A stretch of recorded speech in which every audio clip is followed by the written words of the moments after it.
ka vendosur që ta mbajë peng shtetin.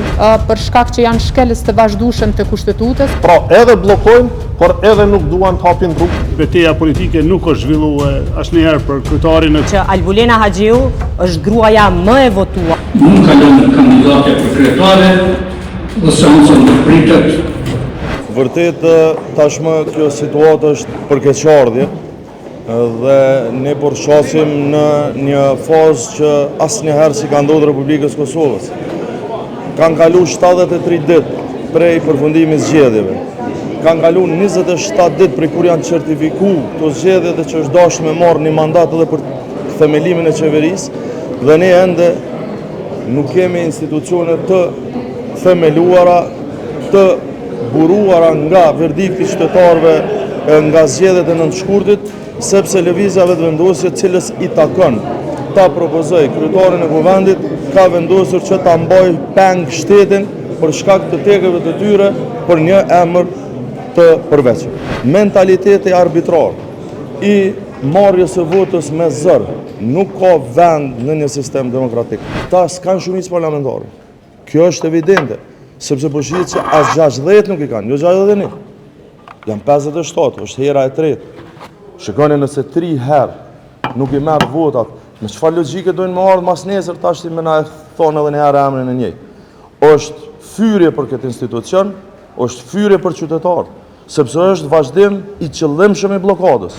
Ne jemi të gatshëm të votojmë një kandidate ose një kandidat i cili nuk ka prapa vetës një histori të përçarjes po dhe dështimeve siç që ka kandidati aktuale e cila dështoi për herën e tretë. Siç e kemi potencuar disa herë, deputeti është i lirë dhe nuk i nënshtrohet asnjë mandati detyrues. Është përfaqësues i popullit, askush nuk mund ta detyroj dhe t'i kërkoj votën, por ai është i lirë që të votoj.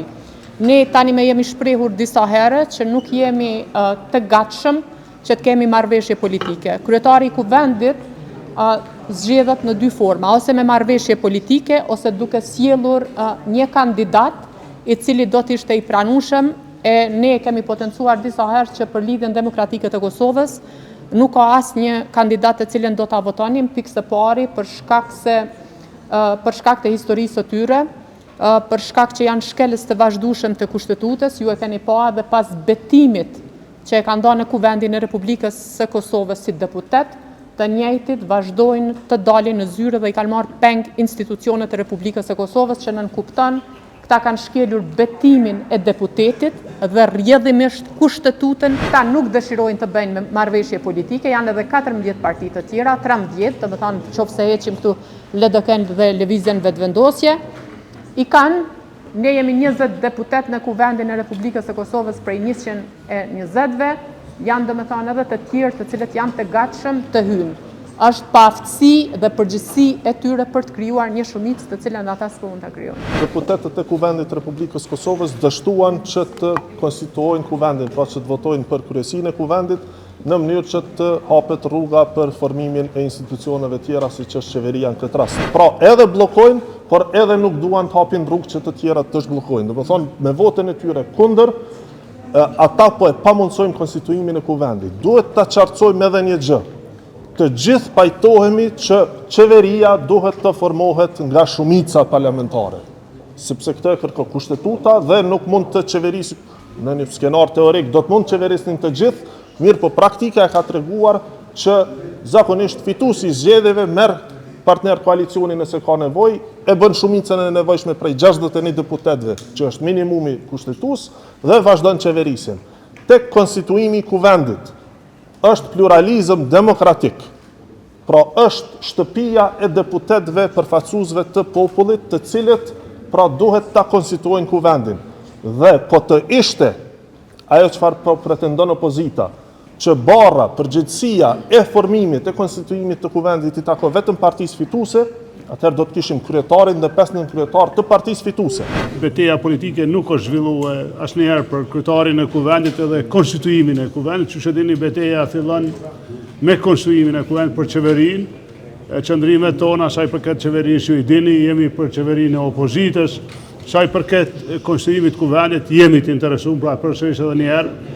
ashtu si kemi qenë të interesuar që të kalohet edhe ajo blokada me votën për prezencën, ose raportin për prezencën, jemi të interesuar të kalohet edhe kjo. Nëse vetëvendosjes gjenë zgjidhje tjetër, ta shohim si do të ecim matutje, po me gjatë e mendoj që do të ishte në interes të tyre që të propozojnë ndonjë kandidaturë unifikuese edhe të kalon ky bllokim. Ja, kjo ideja me kurzu votën, se nëse s'na votoni ju çojmë zgjedhje, edhe për me shku zgjedhje duhet dakordimi i opozicës. Pas mu shpërba kuvendi pa votën e opozitës. Pra si ka me e dërgue dikush Kosovën zgjedhje që ka vetëm 57 vota. Lehtësia me të cilën po gjykohet dhe po vlerësohet mundësia e ndrimit të kandidates nga grupi parlamentar i lëvizjes vetëvendosje është tërësisht i papranueshëm për ne. Më lejoni t'ju sjell në vëmendjen tuaj edhe një herë dhe gjithë opinionit dhe gjithë atyre që e kritikojnë zonjën Haxhiu, që Albulena Haxhiu është gruaja më e votuar në zgjedhjet parlamentare të 9 shkurtit me 125.000 vota. Apo thënë ndryshe në numra, 3 herë më shumë vota se parafolsi zoti Haradinaj, me 40.000 vota, apo 2 herë më shumë se i tërë grupi i Aleancës për Ardhmërinë e Kosovës, nismën, grupit konservativ intelektual që kanë qenë bashkë. Dhe të pesha politike, legitimiteti i zonjës Albulena Haxhiu për qenë kryetare e kuvendit është i pakontestueshëm. Gjithashtu nëse krahasohet edhe me vetë liderin e opozitës, zotri Memli Krasniqin, zonja Albulena Haxhiu është 30.000 vota para zotit Krasniqi. Në fakt, ajo gatishmëri e treguar për emra të tjerë më shumë ka dërguar sinjal të synimit për qarës në raport me vetë grupin parlamentar, se sa që ka tregu një gatishmëri se ne mund të hyjmë në proces votimit për dikë tjetër.